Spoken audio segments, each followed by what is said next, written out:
Ramogi jongo yaure kendo machiegni mantiere kar ka wadhi nyime kod chenro mar rupiny. An gi thuolo mar sa achiel mabiro ka mar twak e chal mar piny Kenya. Abedo kaka tae nyinga Cleophas Oluoch. Jagisumo kanyo kwar mokiewo nyaka sango to antiere kod welo.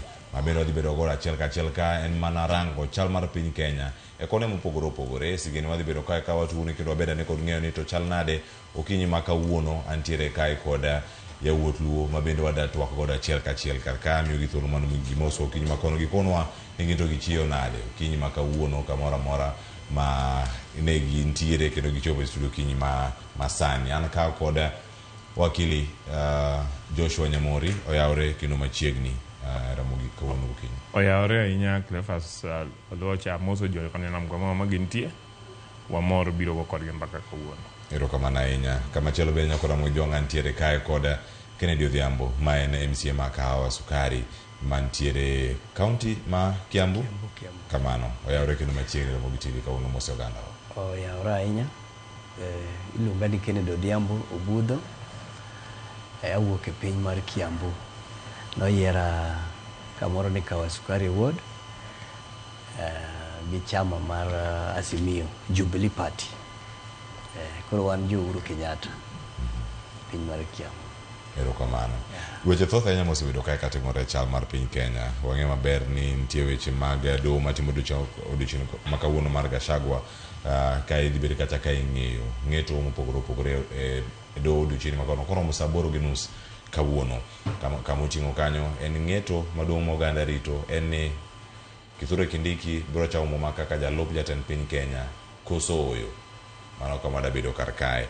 Mokwongo ang'e maber ni nitiere kaka okinde nyabedo ka chung' kendo giwacho ni oyo nitie gik moko da wacho kod weche mane doho kod ng'eto. Tawinjo mana paro mapiyo kapok atuo sigana moro kamolosna kod Walter Nyambaga kata kodi wakili odiochieng' ma kawuono. Geno mag jopiny obed kama chal nade nikech wacho ni kawuono ema bong'eyo ka bura ni pod dhi nyime. Kata kamano nitie buche mamoko ma pod osemak nyaka e doho. Yes, watch manie court okonego bed ni wan discuss e media. However, watch madhi mbele en wach ma public interest. En gima jo Kenya te gomba kane nikech gine gi interest. Omiyo court ok nyata mogi lusi. And in any case, court osebedo ka air live gik matimore court. So en baka mwanyalo gore. Gima nyalo wacho en ni wan kako kinde ng'enywa nigi geno ni conservatory order mano chiu ne Gachagua mane tamo swearing in mar migosi Kithure Kindiki court digolo and court digole mane paro ma wan go ka kinde kanyo wang'iyo submissions manyo ochiu koni gi koni nikech one impeachment notimore morumo ma ok en ni nitie impeachment migeng'o mondo kik timre. Two en ni Kenya ok nya bedo ni wadwa rito no kwa bedo gi deputy president for a long time nyaka kes ni chiegni rum. Kes ni nyayal kata higni 3 modhi nyaka Supreme Court machup kata 2027 kapok otiko yale. But it is very important mondo wabed gi deputy president ka gimoro timore ne president ma president ok nya discharge duties gi ka president nego bed ni nitie ng'ama step in immediately. Jomoko wacho ni kata ka deputy president onge to speaker nya take over, but speaker chik wacho ni nya take over mana for a certain number of days bang'e no nyaka luong yiero. Unfortunately one is situation ma IBC nyo pokolosi and therefore speaker ko take over to wadhi bedo gi crisis no kwa nyalungu yiero at the same time speaker ok nyadhi mbele. So wabro bedo gi chaos. I believe ni then the other thing en ni issues manyo wakinde mag Gachagua wacho ni kapo ni Professor Kindiki obedo sworn in to ka gilo bura to onge gima ginyalo timo. Chik gi presidents ka king'iyo case mar deputy governor that was Kisii nyocha court ochiwo decisions manyiso ni kata ng'ama ose bedo sworn in pudi nyagol kapono yud ni process no timre marach. So there is gima iwacho ni irreparable loss moko nya bedo compensated in terms of compensation gano kunya bedo reversed unge. So I feel kako kil ni kakoto diong'io gigote to koto ng'io public interest to court bro lean towards golo conservatory order no mondo Kenya odhi mbele kamano. Yes. Angina ngodo orang sigana machelo matiere karkai to Kennedy Akelia network kama intiere ochal nade kagisebedo kai rangi dochi makawuono geno maponono untiere godo namido kai camp maru kata kaka in wuon inene yo machal nade ingeto midhi godo dochi makawuono kod bura mosebedo kaniedo. Agoero kamano en mane inigera ne camp marwa inyakona isero gima duong' en kaka wakili mosiep nase wacho wach manie koto kuwinjore wa discuss but nikech ji wache to ng'ato ka ng'ato be nigi geno ne gidwache an bende an gi ratiro mara to gi ratiro mar jogega marito an awuok e piny mar Central but king'iyo kaka piny mar Kenya koro ringo ji osekawo korgi ki oganda ma kaka ng'ato kaka an kok adwar yambo ana support Gachagua. I support Gachagua ma an gadier ni court pod biro dhi mbele to kendo Kindiki ok bi chamo muma kikora kata geno wa gi komae koro mane kaka en but nikech okalonye weche mar chik sana okadwa na awache mang'eny kuome but gima ang'eyo ni onge kuma Kindiki biro dhiye kipacha.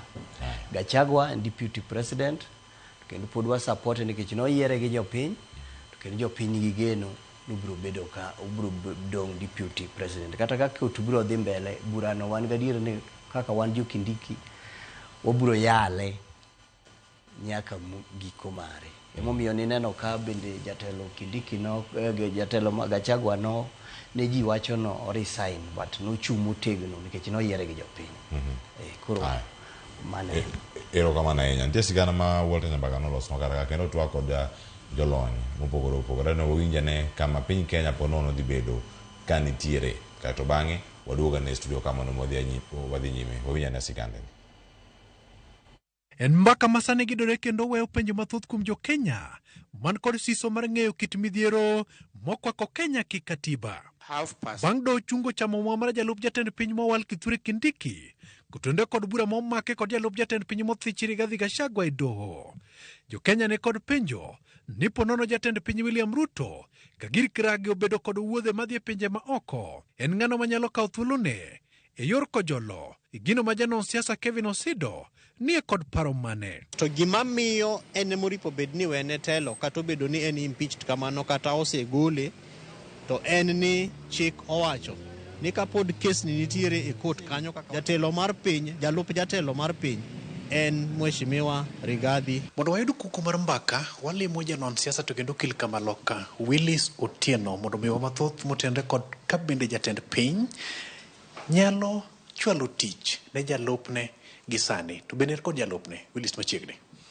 Mond kongo mondo wacho ni sani onge jalup ker mantie Kenya kae nikech kirango Gachagua jo bunge no sethiche oko to court no chiwo orders ma chungo yiero mar ng'ama endo yiero manyien mondo kaw kare no mane en Kithure Kindiki to koro gisani Kithure Kindiki poko ka apis mar jalup ker koro ok nyal miye tich moramora ker ma piny ok nyal miye tich moramora mondo tim mar ker makapo ni ker onge Kenya ka gisani to jalupne onge manyalo tiego tich monego bed notiyo kapo ni obet ni kata ker onge ni ok nyal bet ni onge to ng'ama king'iyo katiba nyalo bet ni tayo weche kuom ndalo mana 60 en speaker mar bunge kende. E juma mokalo od bura mar Senate nyogwelo jalup jatend piny mowal Kithure Kindiki mondo chope nyim Senate mondo dwok penjo mag arita kwe e Kenya. Kata kamano ne ok ochopo. Kindiki bende ne oneko chope nyasi mag kwale mar Masuja ka onge kod bendera mar jatend migao e gechene. Malingling bende oyango ne jatelono okichore gi chien e buche makuku mag jotend migepe. To an gima awuoro kabisa en ni to koro kaka Mheshimiwa Kithure Kindiki ang'ono momiyo ang'o mamoni timo tije moripo bed notiyo kwa mfano ka en cabinet secretary mar interior ang'o mamone dhi e senate koluonge senate. Wapenjo ka bende deko mar chamo mar jalup jatend piny mowal nyalo kelo midhiero moro amora pachoka. Bende jatend piny William Ruto nyalo chiwo tich mag jalup jatend piny ne Kithure Kindiki gi sani. To tich moko nyalo miye en tich ma katiba owacho ni nyalo mana tim gi ker kende. Mano to tich moko nyalo tiyo gi executive order mondo mi Kindiki kata ng'ata. Onyalo mana miye tije moko mang'eny maluwore gi kaka tije mag sirikal iriembo. Mana kaka Uhuru bende nomiyo Matiang'i mondo ochung ne weche mag coordinate gi sirikal. Ing'eyo ni sama oonge no to koro bobedo ni onge ng'ama owene tich manya tiyo tijeno.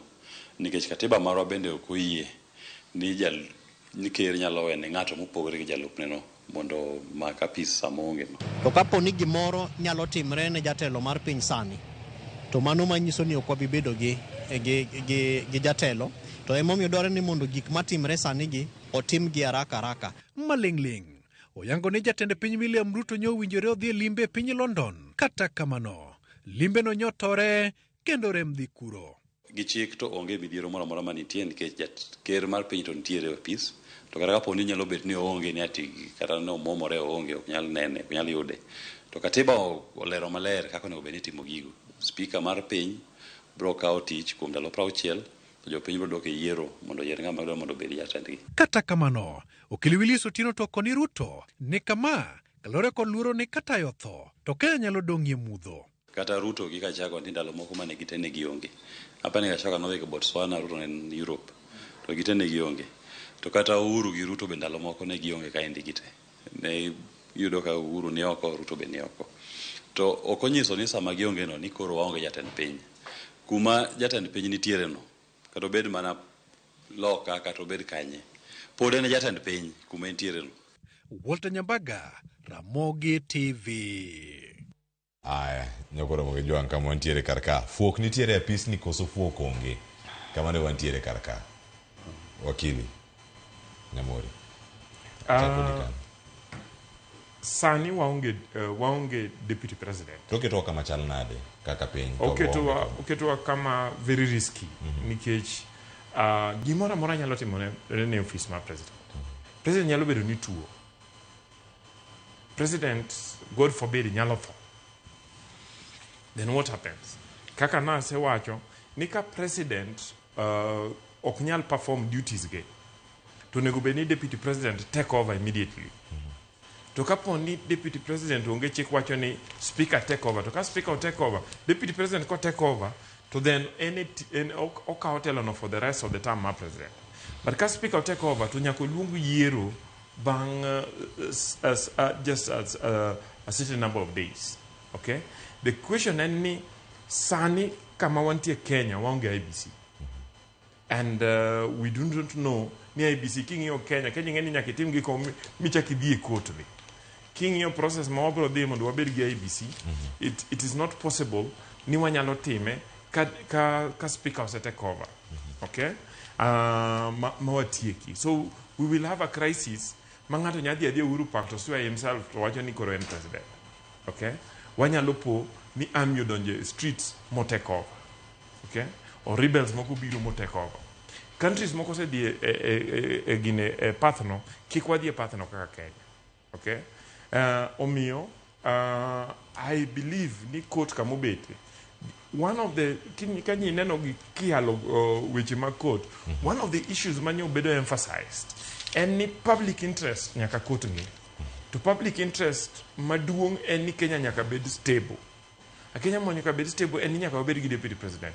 Gachagua nyose bedo impeached. To katiba wacho ni sama Senate pass resolution no to bedo impeached owuok office tam ne orumo. Mana kapo ni court oduoke. Okay? And therefore, the easiest thing, anyone was swear in Gachagua, kata case ni dimbele, wabro neno gwa wabro timore mbele. Yeah. Kennedy, akile TWAK. Fuok nitie kako so. Fuok nitie lakini wakili, nitiere problem ma wan go e Kenya ka. kapok wawacho gigi te nyaka wang'ine koth gowa koa kanye. Ang'o miyo kawuono onge gi deputy president? Mano gima duong' mowinjore wapenjre sani. Kata wadwa kindiki dhi cham muma kawuono, nyaka wang'i kaka wan oganda mar jo Kenya ne to ere kaka fuogni wageng'o. Ang'o miyo waonge IBC? To Gachagua ni okoso ne jo Kenya kusokoso ne MPs. Wakili ngene ka wan ka sometimes seche moko winjore koro wawachi gima nyalo konyo oganda wa. Problem nitiere, Gachagua en deputy president.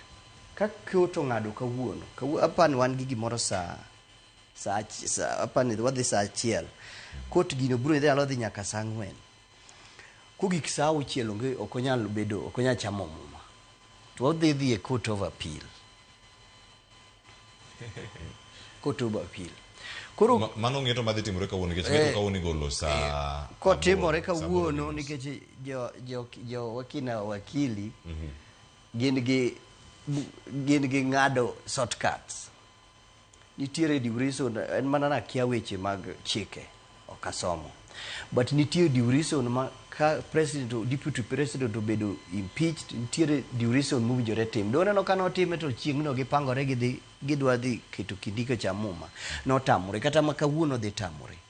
Jo Kenya wach mar golo deputy president en dwaro mar jomatin. Onge ja Kenya mano lalamika mudhi e court ni deputy president tiyo marach. To dwaro mar Kenya otiche oko kod ute bura ma pacho kae. Mano pod iwacho no ken dwaro kalure kod chik. Dwaro margi nikech kata MPs mag ODM mane impeach Gachagua noko yiero Gachagua. Nen mana dwaro margi nikech oketgi to time kata Gachagua noko wuoyo mo defend. Keni dholuo lungo ko defend himself. But noko miye time kano bedo matuo jogo ne dwa tero kindiki mondo jam muma. So e Kenya ka kwadwa wacho adier, nitiere gik moko ma kata gik makoro oganda wa mag jo anaja Asimio ano yiere gi chama mar Jubilee ne ene anda mar Asimio ne no Uhuru plus Raila, but kaka wan jo Jubilee ok wa support Gachagua. Gima duong' mwawacho ne oganda ka Gachagua rach onge kaka inyalo wacho ni iwacho ni kidwa lonyo long ne tidwa chako ganungo maiye kiwe long. Wan wawacho ni ka jogi rach jogi odhi te. Gidhi te to Chal oko chwal ne bura mar teche oko.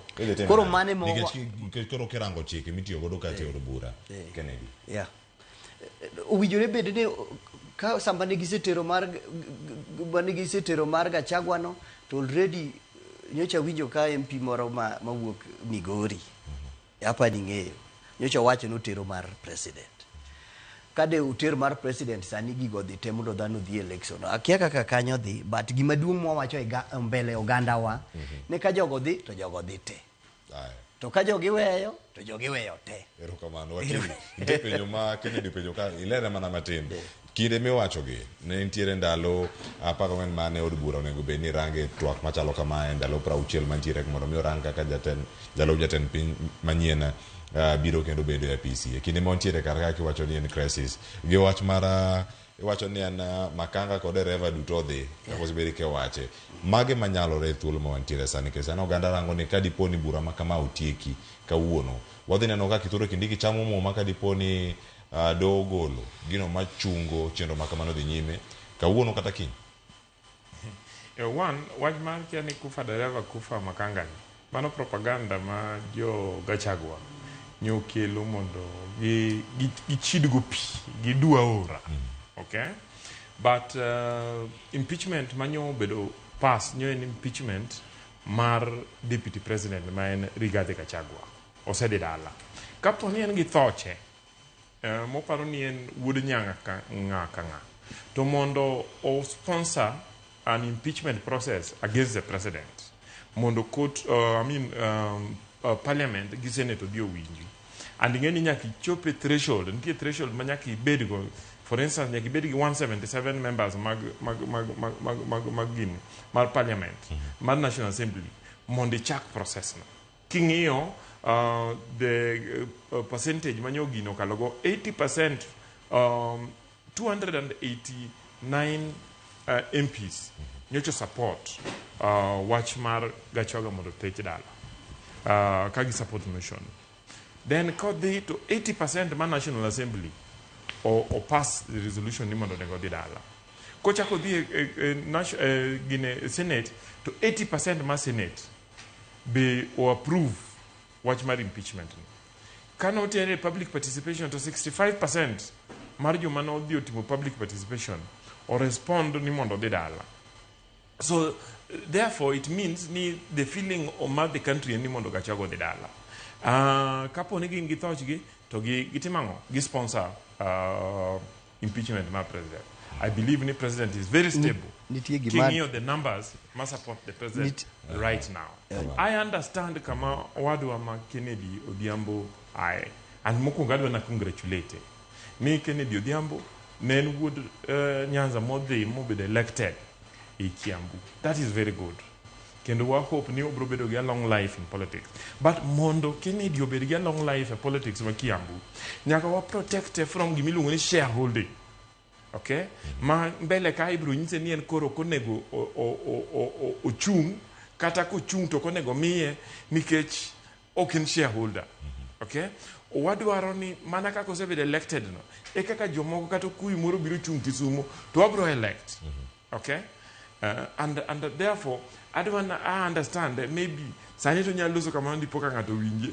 But ang'eni chunye ma ye to ung'eyo ni wach ma shareholding mwenye watero ne Gachagua dala is an important thing.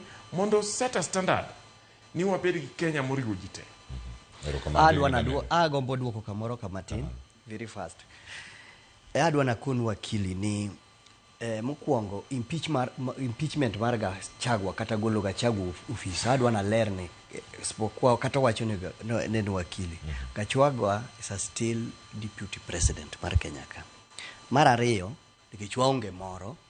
Mar ariyo Kindiki no dhi function public function nyochaka nyonge kata gi bandera. Mara to Gachagua no mageche kane ging'eni Gachagua ok deputy president no gimaye geche gi gang ne ot ne giweye to dhi kacha. Mar ariyo adwa na koni ni impeachment mar Gachagua an nadhiyo public participation hano wuon. Sama nadhi public participation Central Region public participation margi te onge mano kamora mora mane gipitisa ni Gachagua dhi dala. But result kano kill almost 60% all those result then ni Gachagua dhi dala. Ngizo ne gi cook. Second adwa na konu wakili ni sama anoka support sirikand William Ruto. Wawatiek ni kani. Nikech awinjo ko wacho ni samora support wach Gachagua nikech because of the ground ma kucho na luro mondo kik wache. I'm the only MCA in Central manu chunka pingo William Ruto. An opponent na nenja UDA. Ngat William Ruto to kendo Central almost 80% ne ginjo UDA.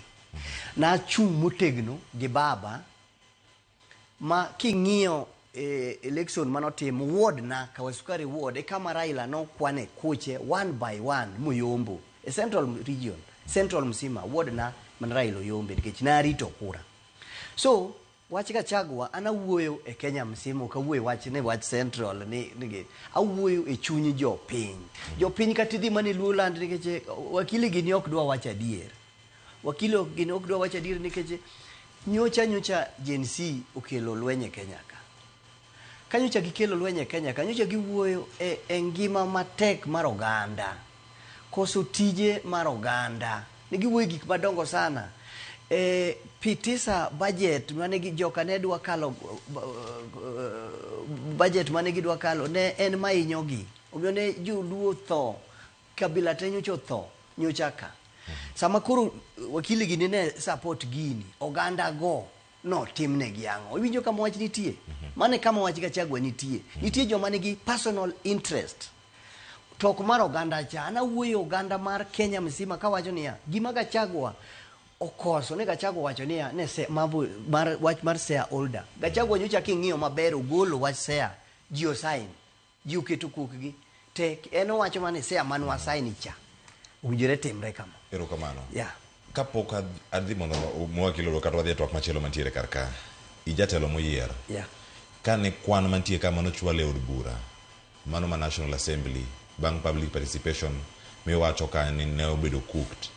Bende se chwalo kata ndika mora mora ne speaker kata ne clerk mar od bura kipingo kwan mantiere kar ka, nikech kwan miwacho ni kamiwuoke, constituency miwuoke, kawa sukari nitiere kar chung' od bura mar Ruiru constituency. Kama nitiere kar kanyo, kwan akon ni chal kama.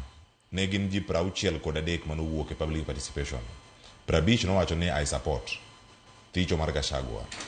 13 nowacho ni ok gisir wuok mar Gachagua. En atamalo moeo 79 nowacho ni gi support. Atamalo 20.63 nowacho ni gikwedo. Kwan gi duto kama gintiere kama ka sukari nitiere diere ka. Mano te kwan mesedhi ni complain e wigi ni nok gin kare, othiche o mak ni kare. Kapod awe wach kapoka complain e do, adwa na penj ni population mar Ruiru romo nade. Population mar Ruiru sub-county or Ruiru constituency is about 400,000 people. Idwa nyisa ne 400,000 people, ji 60 something ibanya luwuok ne the public participation. To public participation ntie threshold mora mora mowacho ni ji maromo 10,000 wuogi kata ji 100 kata ji 30. MPs te no dhi apa nitiere kani ng'iyo social media moko dwa wuoye. MPs ne dhi to luongo workers ne gosiepene. For example Ruiru constituency or Ruiru sub county. Onge chieng' mano lande public participation no open no timore kama. En gima ne MP odhi to timo because MP ne support no. Gidhi gitime room ji 61. Even Kawasukari ward kende nigi population of 50,000. Kawasukari ward kende.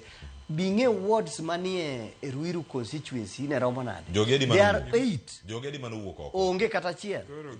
Gine mani girem koso jopinje manu. Ok no landi kama gichantie. En gima no dhi otime yot. Kapoka ka somewhere. Wakili. Gima nyaka puonj wadwa ma Kennedy Odhiambo. Any court osechiwo ruling mang'eny gi judgments mang'eny. Ni public participation okochuno ni ng'ato ka ng'ato nyaka dhiye.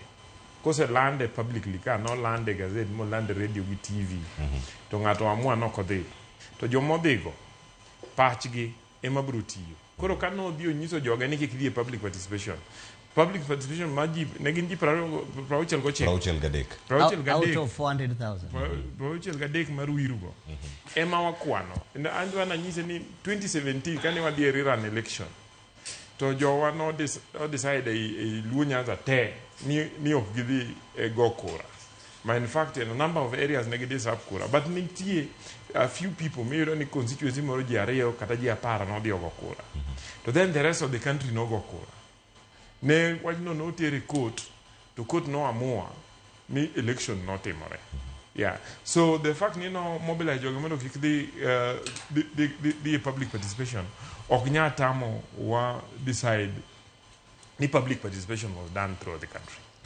Adwa na penji through that adwa na penji wakili penjo manyalo konyowa achiel ingene kwa biro ka to winjore jo piny yudo ratich gi kuwuok kuom to nitie penje ma adwa na penji wakili ten penjo mo duoka sot wakili en ng'ama osedwaro kom mar MP ka en ng'ama ng'eyo en ng'ama osedwaro nyaka kom MP Kisumu koja olapi osebedo ka chwer kane wadhi election nyaka no bed gi pache moro ne nja chama mane wakili ya penji mos neto samane wadhi e yiero cha nini komane ninja UDA koso ninja Jubilee koso ninja ODM koso ninja chama mane mana chumcha ne an ja ODM but election manyoani nyanja UDA ninja UDA penjo seduoki Kennedy erokamano nya wakawio masani raka osekalo 40 tok sachiel aduogo ka otwak moko e chal mar piny Kenya mar Gachagua to warito gi kuku mare ka ochopo ng'eto ma idhi gol saa 8:30 odiochieng' ma kawuono kik idhi mabor.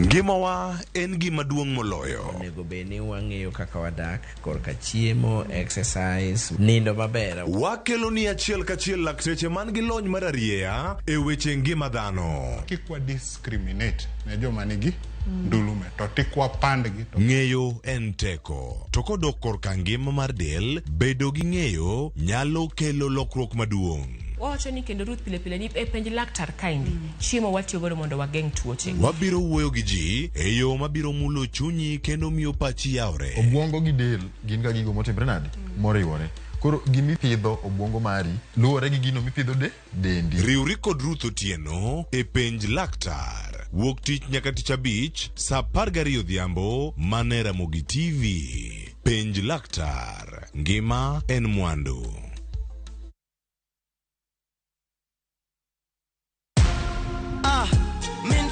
Kwa majina ni Peter Kariuki Ngoge ama Kamlesh Styles. Nimekuwa nikicheza kwa muda. Natoa na win 50,000, 100,000, 200,000. Leo nimekujia check ya 675. Nikihesabu zote naweza kuwa nimewin 1.3 na nitaendelea kucheza. Changamkia Aviator on shabiki.com. Not for persons under the age of 18.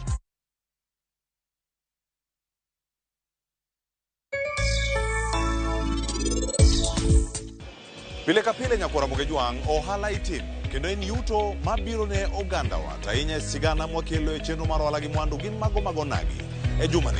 Location mamata mokwongo kata kapok wadonji story mag pesa kina chiel kumwa to ka wang' tuo maki wuoth idhi osiptal kech tuishi biro bedo dire kanyo to thiedhi tich kodok piny tiyudo ka onge ka kuchung' motegno. Tudi koda e chenro mar ohala gi mwandu juma ni ka wakelo ni sigeni mag ohala madhi mimor koda siso.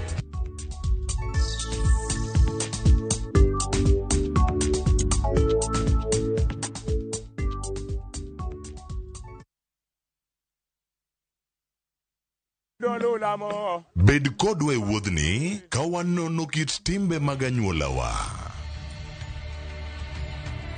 Oyundi no neni en winyo mayot. Sama nodhi chiemo, ng'ama ok ohero tich matek. Koro nyako ringi kodhi chiemo. Ema nomiyo chake kamano. Gin kido mamiyo wabedo kaka joluo, sigendni mopogore opogore mag dhoudi mag luo. Chiro ma kiti pando chira. Gini dwa chako ndeti mos. Okelo ni ahonda. Dil majony. Luweche mag luo mopogore opogore. Moro ka moro kuomgi nigi ranyisi mopogore opogore. Wuon bagolo ng'ani ka wuongi watere wadhi gone dala. Koro atelo gi le to gi gweno. 111 Lu chenro ni ngeso ka ngeso saa 1:45 otieno e Ramogi TV.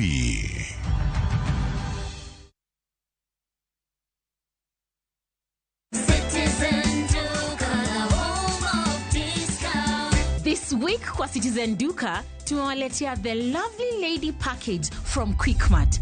Sour bathing soap 35 bob, Always sanitary towel 189 bob, Rexona deodorant 199 bob, Dove lotion 499 bob. Ukinunua hizi products ukitumia Citizen Duka utalipa only 962 bob, meaning utakuwa umesave 578 bob. Unangoja nini? Piga *487*5# na ulipe saizi ka vitu bado ziko kwa stock. Citizen Duka, home of discount.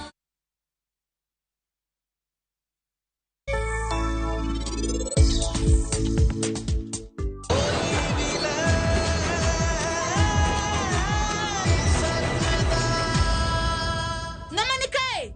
Na wacho ni mondo irangi ji ariyogo maber. Kara in timo ang'o?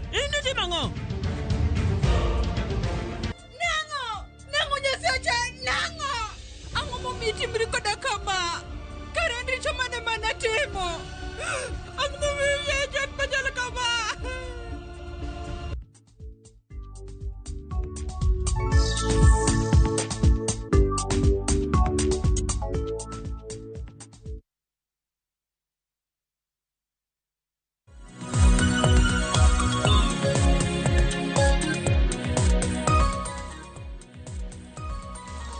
Akora mo jong machiegni kendo en mor mar ni podikete kar kae chenro mara rupiny ka wadhi nyime kod twak adong mana gi thuolo manok ahinya okanga gi thuolo mara tugo mano sigana molos makanyo kod Eric Owenga to wada mana mondo mi warangi kuom gino mabende waseyudo kaso wuok e gazeti gino mondo timore odiochieng' manyoro achako di wakili Joshua Nyamori sigana kotenore kod weche gi duto mag chuogo IEBC manyien do koro chungo clerk mano mar Senate kuom chwalo nying jogo monego bed ni selection panel cha ne jatend piny Kenya mondo mi ochug IEBC commissioners manyien oketo kama chal nade kinde ma jalup jatend piny Kenya oseti choko nitie jotelo moyier mobiro e sirkal ma kuonde gedong nono kaka gwenge ma Ugenya ma Ugunja mano kama opio wanda iwuoke e kin kuonde mamoko manyaka sani yiero poko tim kaluwore kod onge mar IEBC oketo kama chal nade kaka oganda jo Kenya ka wane mana kinde mwarito oketo kama tek gima wasewacho ni one institution of political crisis ma waonge IEBC so kwanya yiero jotelo manyo moko manyo tho gi moko manyo wuok and so on and so forth nikech lack of IEBC sani be waneno ka poni crisis ma nti court ni continue ni okoyien mondo waswear in the president to anything or deputy president to anything otimore ne office ngama ndi office ma president then wadhi bedo gi problem nikech okwanyal yiero IEBC nyaka ching case mo kel manyien mondo rum unfortunately jo Kenya ero bi court aseneno gimondike gazette ni ngato bi court ni jomanyo yier onge 5% ma the people with disability which I understand however ingeni okwanya meet all these thresholds somehow yiero just a few people okay so anda kwayo ni jo Kenya mondo winjire jomanie court mondo ke court go mondo gol case ni oko mondo wayie mondo los panel monego bed ni yiero commissioners mondo wabed gi IEBC okay but my is one of the reasons makoro nyisowa need to be very risky mondo wawe ma deputy president manyose yier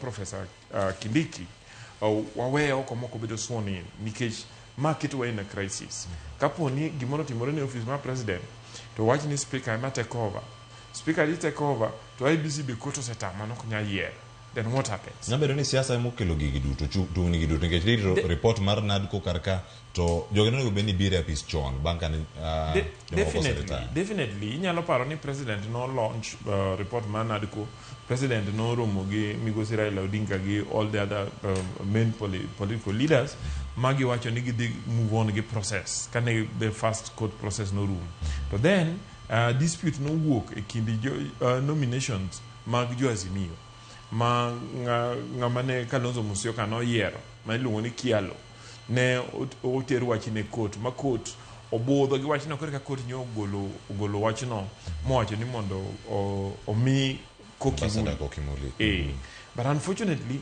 koro ngato chako di court Kiambu which means ni nitie jomoko dwaro ni process ni mondo dhi mbele we hope ni court kata court mayalo wach ni biro temo mondo resolve wach ni piyo mondo wabed ni wanyalo bedo gi IEBC it is very risky mondo country bed ni onge IEBC and jo piny mantie constituencies the wards maonge jotelo sani nikech lack of IEBC ni gibedo denied gi their right of representation which is not fair kamano Kennedy yes angeni omulo nyaka lemo mamoko nyaka maimako mano mar MCA mamoko nyaka sani poko yier kata yiero poko time alwora kama gintie nikech IEBC malongo bende onge eto akano chako wacho ni ero gima thotho bende timre ka IEBC onge kama ntiere sani chako wacho ntiere doho ok de gidhi nyime kendo gima duong' madwa na wachi ema wacho ni wakili ngene wakili aduga yudo ni ja UDA damu ngiso na support ker masani kabisa but gima duong'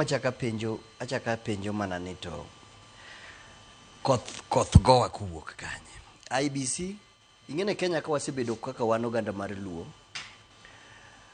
waywak ne IEBC igni te waywak ne IEBC to ywak go en chakruok mar yiero commissioners mag IEBC koro sani kaka an a support e wach ni Kalonzo Musyoka mondo nikech ene makuro dong kaka opposition baba ni giweche ge ma oko kucho to yie kubese je moko nane no ko support kirni pokaelewa kanyo maber but Kalonzo makuro dong machalo opposition ochalo but kichik to pod Raila opposition leader. But ng'ama koro wuoyo ka pingo sida mwayudo en Kalonzo Musyoka. Wan bang'e mondo wayud ne wayud joma long'o manyalo chung' ne yiero higa mabiro no 2027 obed free and fair election. Koro kata obedo mane kot ndalo duto onge problem, but gima duong' ne wayudo joma biro chung' ne yiero ma kiyombo timiyi, koyombi timiyo ng'ama oyombo. Mano nikech kawuono oganda luw wigi owil ne baba pile pile wadhi e ndara nikech IBC ema lando yiero. Mar ariyo, chunya ta gombo ni mondo Ruto yie, President Ruto yie giwinjre gi Raila gi Kalonzo gi ne mondo wayud IBC nikech maduong' sana en boundary. Kata kwa we wach mar by election, boundary is very very important nikech nitiere kuonde mowinjore bede no pogo kaka Ruiru 400,000 200,000 voters mowinjore bede no bedo to constituency madwane ka Nyasaye oyie to gibar nago mondo akaw kora. Kucho winjore bede ni koro be kama kora gike MCA ni koro adona bede MP e piny mar Okuyu kuro. Koro boundary is very very important. Mwagombo ni mondo ka IBC olosi mondo wayud boundary. And by elections mwawacho nitiere wards mang'eny maonge gi jochung' maggi, constituency moko maonge gi jochung' maggi, jomoko nobedo appointed e sirikal masani, constituency odong' nono. But aneno ni to magi mana gine ne nikech jo UDA gi gin gi paro moko ni samora mora ma IBC obedo to ibiro tim by election to kaka wan opposition wadhi yombogi. Koro nitiere luoro moro ma gin gono matin. But waikore ne sa mora mora motime, wan ready nwadwa na tim by elections go mondo kaka wan Jubilee ma koro dong kaka opposition wanyakwa kombe go te. Erokamano ahinya. Wachon mago paro mopogore opogore mamedo mienjo kotenore kod onge mar IBC nyaka sani. Tako ni kacha ndikno nyaka giko ma chenro ang' maduogo mondo mi ang' masom ote mapod nitiere kar kae. Nitiere wich bar mano kotenore kod wechegi mag SHA kata okumba manyien mano mar thieth. In kaka MCA ma Kawa Sukari kod achaka kodi Kennedy Odhiambo ijatelo kendo uthoroga yudo request mawuok kuom jopiny, ng'ato obed admitted ka bigo nwarambe ka ng'ani ndadhi osuptal ma kama dwaro pesa machalo kama, bende uwinjo ng'ur machalo kamagi. To nyaka sani ka intiere kwetho manya wacho ni maonge sirkal ka intiere Jubilee to intiere magedo sirkal tesre, dwa wache nade en chenro mane orokni godo odhi nyime nyaka sani kelo wich bar ne oganda? Nitiere gima asewacho to ng'ene wakili ok bi yie koda nikech gin ne giloso sirkal to gin e sirkal to gichamo sirkal. President Kirwa ma William Ruto kokaluoro wacho gi sirikande mar UDA ni giketo piny kamarach. Ineno wach mar sani ne gidwa rikni go nikech kwata kwa weja tuo wego osiptande manie Kenya ka ing'e ni thietho kor kichulo kisethiedho ji kor ka sirikal oro ni pesa cha bing'ene osiptende go owito pesano. Osiptende go ywak osiptende mang'eny mag sana kaka mag private nyalo collapse, nyalo gore piny sani nikech seche mano kal gicha kasto ong'ade dichiel miyudo ka jok ma pesa gi ne pok otero osiptal kacha nikech niyudo ka government nyalo bedo kata 6 months kapok omiyo gi pesa gi olal. Mangiso ni gini okelo private hospitals, osiptende mag ji giwegi nyalo collapse. Second, jopiny sandore sana. Kaka ana elected MCA, nyocha wasewe wach mar go arambe ni hospital bill mathind mar gik machalo kaka 10,000, 20,000. Kawuono kia office, to office opong' ni wach tuo mar hospital. Government mar UDA kamokete piny, ng'ene wach mar thieth mane gima duong' sana mondo dhano bed mangima. Kata ka kore kawo kuom ge tax, tikawo tax kuom joma ngima. Nyocha gidwa rikni gi gino kendo gino hinyo jopiny. Koro yudo ka sani ng'ama miyo nyalo dhi osiptal. Adwa nakoni jatelo ni inyalo yudo ka mama chon kane miyo ng'ama miyo dhi nyuol to nonyuole osiptal mar sirikal nono kochulo to kata siling 300 mar desin gang'o. Sani ng'ama miyo dhi osiptal to nyaka chul pesa kor ka ng'ama miyo yud nyathi. konyre osiptal. Koro ok ober ahinya to nikech sirikal mar UDA ni en iloso pesa. Kineno ng'ata ma support William Ruto en ng'ama loso pesa. Even kata mane MPs ma mineno biro ka wacho ni koro wadwa tiyo. Onge gima giwacho ni watiye wariwore wakelo ne jopiny ma. Japiny ma jaluo mani dala kanyo no. Chandore kata kaka thiedhre onge. Weche mag shagi notime public participation. Jogi nogolo ga paro. Adwa na nyisi kata wakili tamore ne gige William Ruto gi press sirikande gima luongo ni public participation no onge. En gik mikelo form to joma sign titere. Onge wach mar public participation. Mata gombo na to winjere duoke kaka nyocha en chon. Mondo gino bed pangil time program obed kaka program mos kata mari gariyo kor kodonje. Ka koro hospital mane ng'ato thiedhore 6 months back ok ochul jo hospitande no. Aya ng'ama miyo dhi gi card kise register pesa niti ng'ado to kidhi kacha tinyisi ni ok inyal tiyo gi gino dhano tiyo gi kas. Koro ok ober. But wakili nyalo medo gin jo UDA gine ma ging'e gigo. Okonwa nyaka sani. Iwacho ni en meli manosiwuok to nya duogo. Ji nyalo dok chien. Oganda ywak. Iwacho ni gin gi wich bar. Gidhi mondo mi othiedhgi. Chak giyudo wich bar mar SHA kata mar SHIF. Adwa ni mondo anyis jowa. Ni gir shani en gima ber. Because one, king'iyo kaki idhi chudi joma dhi chulo monthly deductions. Kineno joma ywak gin joma chamo osara mang'eny. Okay? Because okete en tax ma progressive. That is, the more me earn, the more me chulo. To jomodhier maonge msara to chikni wacho ni inyalo thiedh nono. Kata joma an pesa matin bro chulo mana matin.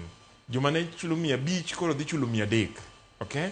And iyudo ni ng'ama nigi mshahara kaka an ka chule tadhi chule pesa mang'eny because pesa ma an en pesa mang'eny. Okay? That is one. Two, nitie tuoche mane NHIF no cater for. Masani this insurance did cater for, cater for fully. Definitely there are challenges. But challenges bedoga samora morama gimoro chakore. Kane wachako free primary education 2003. Jinongo kukabeza. Niere kakunya chako nwa free primary education kanya okutimo planning maber. But ne nitie teethering problems. But gigo kano se tudi mo bedo maber. Tinde nyithindwa nyalo bed ni this school. So therefore, it is important mondo wami sirikal support mondo process ni odhi mbele. Joma oppose SHA ng'enyne gine joma ne nigi entrenched interest gine NHIF. Iyudo ni ne gin osiptende mayudo pesa to jothieth magithiedho onge. Scandals ne ng'enye kabisa. To wakili, kata odoko ni magi chenro mag sirikal to kama gintiere. Kia wane ite mar ariyo gazeti ma in go kanyo mar Daily Nation. Tisoma ite mokwongo no. Kama gintiere. Odiochieng' manyoro bende nopogore. En ywak mane wi SHIF kod SHA. Iwacho ni patients koro ikono mondo mi obed patient. Gi jotuo. Iwacho ni we are patients already. Ikono ni mondo mi chak wabed patient. Gibeda gi horruok. Kunde mineno ji poko yude service. Eni yudo ni joma poko register. And therefore their details onge the system. Okay? Mae mo minyiso ji ni mondo register into SHA. Mondo gibed gi details. Mondo sirikal ong'e ni to gin kanye to tuo mane mang'eny area mane and so on and so forth.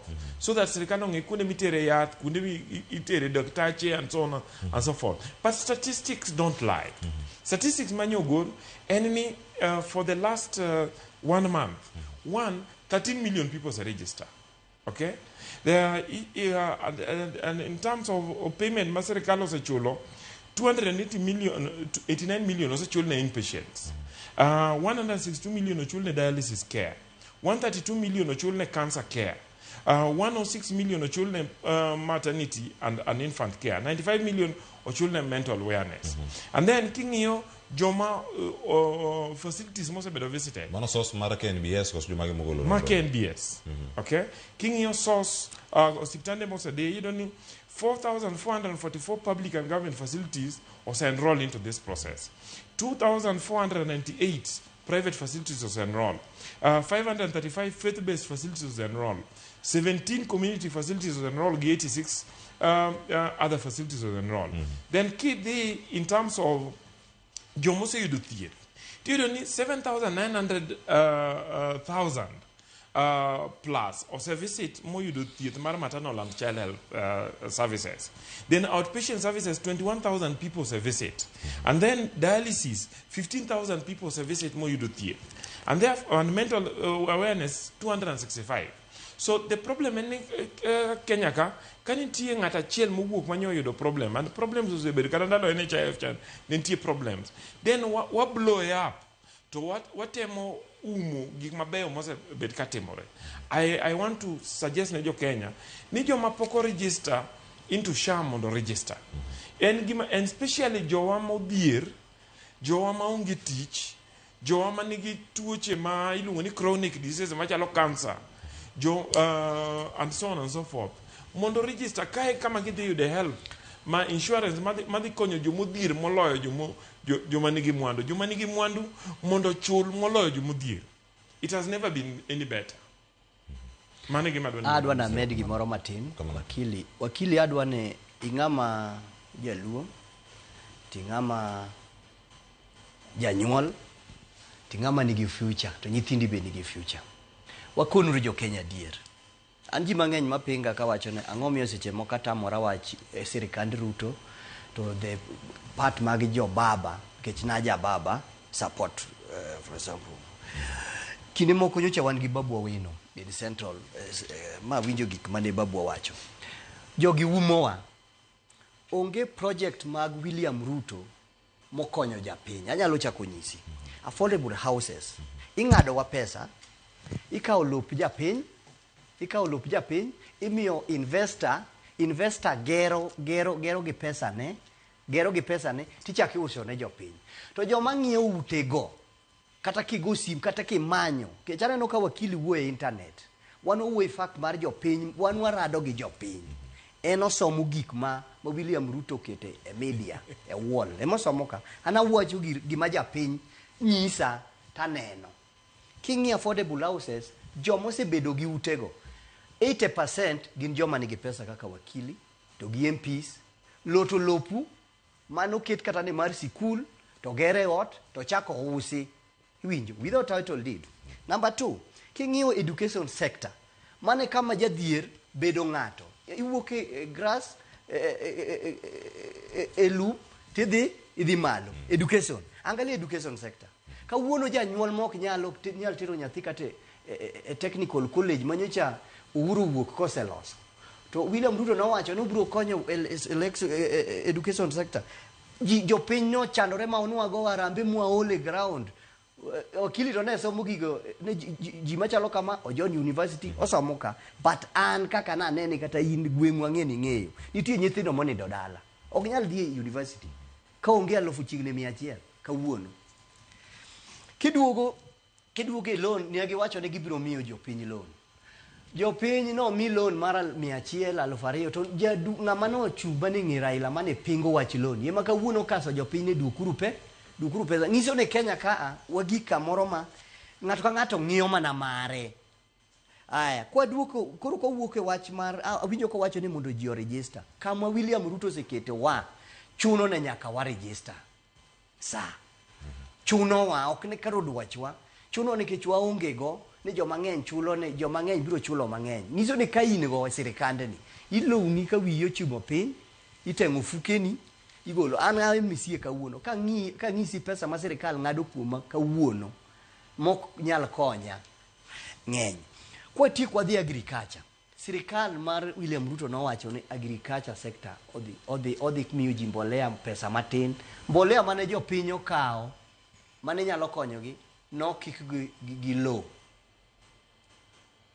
Okik gi low. Japiny machandore cha imayo siling 3,500 ti uso ne low. So adwa na nyis wakili ne ko ng'ama ber modwa nokonywa owuoye terms mar jopiny jaluo mani Kisumu cha Ukuyu mani Murang'a cha ng'ama ni Coast cha owinjo nade life masani kamano ang'eni koro walogo tango warang chal mar piny Kenya gibende kama uchumi mar Kenya bende ochopo owacho gik mangima ahinya weche mag uchumi kama gintiere karka wakili ang'e duoko ang'e duoki kama nitie ka warango chal mar piny Kenya kama adong' gi thuolo mar dakika 5 kende to watieko twak kamano Yes. So kiyena ingeni difference wa angena be so with the siasa the difference wa between jo siasa gi jo professionals. The professional wa deal gi facts. And jo siasa ingeyo ni watch an a board member ma National Housing Corporation. Man the principal agency ma serikal e wech mar gero ute. So wech mar ute ma osip na wajo ni I understand very well. I don't know ni county Neymar Kiambu. Nyoche kawa visit governor ne about 2 weeks ago. Wamatangi. Mawa discuss go weche mag ute kaka wadwa expand ute mibroge kanya. Kapo ni en ge problem ni jo ward ne poko yudo. To ang go gamba ka bange mondo make sure ni kech wood wani kanyo. I make sure ni kama entieno be you wood wa yude gine. Ute they get problems manyo nitie weche mag ute gi nyo weche manyo ni court. Tingeni court nyo se decide no oye ni the act mar affordable housing timore maber. President said launch gero ute all over the country. And gero ute ni oken mana chiwot kende. The fact no miyo jo wa teach. The fact no miyo jo wa matimo ohala chance matimo ohala is very important. The other thing enni ute pode gero kore kibro chiugi. So therefore the rumors ni say usu ute go is neither here nor there. The other thing enni process marbu mayangu is well articulated. Anybody is interested in ute go can get them. The other thing madwa wacho ni in the education sector again, the new funding model, mar universities, the technical institutions, and the good thing, and most of these universities, you don't need your telomani tender, new ginjuluo. Anaserumogi most of them. Sani serikali new secretary a committee, matemu review ni problems magamanya ntie weche mag banding. Many ntie poni ntie nyithindo moko manyoko yudo pesa. And kiloso gi student leaders gosani, they are actually tackling those issues. This new funding model will give opportunity to nyithindo modhier because philosophy master kandwani and bottom up. Okay? And then watch agriculture. To kapani onego wagiwe because owadwa ma Kennedy wuok e agricultural area. Agricultural area, I'm sure niko wago kata wago kode mpaka kaka wachako gine. To onyisa ni sani bech chimo de piny, and part of the reason why bech chimo de piny en mbolea gi support ma sirkal ne osebedo ka miyo the agricultural sector. Definitely there were some certain problem, but most of them there were problems, there few incidences. Majo mane sabotage that process, but most of the jomanentie mane yudo mbolea gi ki neno harvest gi o improve because they got the right mbolea.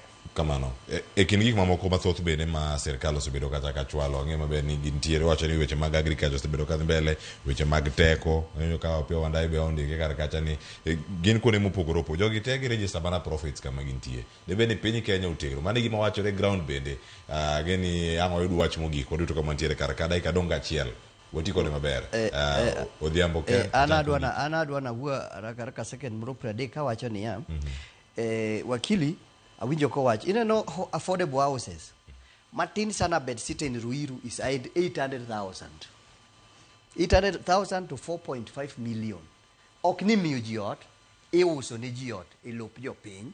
To kadwa na wach adwa mang'eny wachno nikech time thin. Adwa na tem wacho ni e wach mar chiemo en up and down icheso kodwa kaka koro wach Gachagua wacha ndani odonjo koro iketo nu mogo mabet odog piny matin mafuta matin kabisa mondo koro unene sirikal tiyo maber to ka giseloso margi kucho gimoro dhi en siasa ma William timo gi jo UDA. But an ka koro atieko ta temo wacho ni Kenya ok ni kama ber omiyo joluo ma politicians owe support William Ruto gi serikal mare. Erokamano Dhiambo Ken. Akwayo gi kabisa. Erokamano. Yeah. mane ma adwa chmari mugi koro bende wakili. Gima mora en ni Kennedy oyie ni bech chiemo dok piny, bech mafuta dok piny, okay? Because these are facts moko inya riambo. King'iyo Kenya Power, Kenya Airways, gi KenGen mosebedo ka make ga losses, wang'e ni make profit. King'iyo bech mogo odok piny to less than 100. King'iyo bech sukari odok piny to 120. King'iyo bech mar cooking gas be odok piny. King'iyo bech mar cooking oil mar mo matedo be odok piny. King'iyo bech mar mafuta gi petrol be odok piny below 180. King'iyo kama ne entie over 200. And king'iyo Kenya shillings or strengthen ma wan gi a stronger Kenya shillings than we had. Now at 120 to the dollar, can 160 to the dollar. So I believe ni we are on the right path. Siasa manyo wan go mar golo Gachagua ni ma tuwadhi tieko. Gima mora ni oko interfere gi the economy. The president is in charge and the country is in charge and the country is moving toward the right direction. And in any case, wan kako ganda maluo wadonje serikal tok ne wadoge opposition. Kapo ni Kennedy no donge opposition, to buru dong mana kende wan e serikal. Erokamano wakili Joshua Nyamuri kachiel koda ka MCA ma Kawa Sukari. Odhiambo Kennedy. Angoni bire chenro mar rupiny okinyi ma kawuono. Koro wabedo kodi wago mbaka. Asebedo ga gitich matek manyo jok masero Rigathi Gachagua e chenro. Amor nitiere karka. Ok Gachagua. Joma siro dwach jopiny. Dwach jopiny. Erokamano. Twak masani montiere godo. Erokamano nyako bedo kodwa ka achiel kachiel. Nyako Ramogi jwang' mane makelowa e giko mar chenro. Mor mar bedo koda karka ote ma wuoro karka gi thoth ahinya kwa Ramogi jwang'. Moko kata somo ok wanya somo duto. Ruth Nyathi Ochieng, Frederick Onyango, erokamano nyako mote magu Frederick Okumu, ote mari ochopo karkae e yo makare.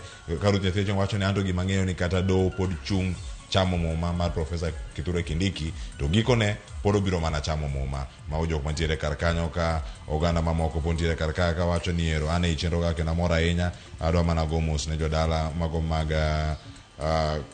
Kamuga. Aya wacho kanyo ni kuom tho mar japuonjo kod nyikwali kong duto oyud mos makende. Erokamano nyako mote mari mabedo donjo karkanyo achiel koda ka jogo maoro to kod thuolo mar kal kuomgi. Erokamano ahinya. Kete ka chenro mabiro en mar pogore kod nyawara Sharon Ong'ao, kaeto Joyce Oduor donjo kod twak e chenro mar mbako romo. Ka warango rito nyithindo e kindegi mag yweyo kata rusa, giloro kendo gintiere pacho, gichal nade. Erokamano kobedo koda nyinga Cleophas Oluoch, jagisumo kanya kwar mokiewo nyaka chisango, oriti masani.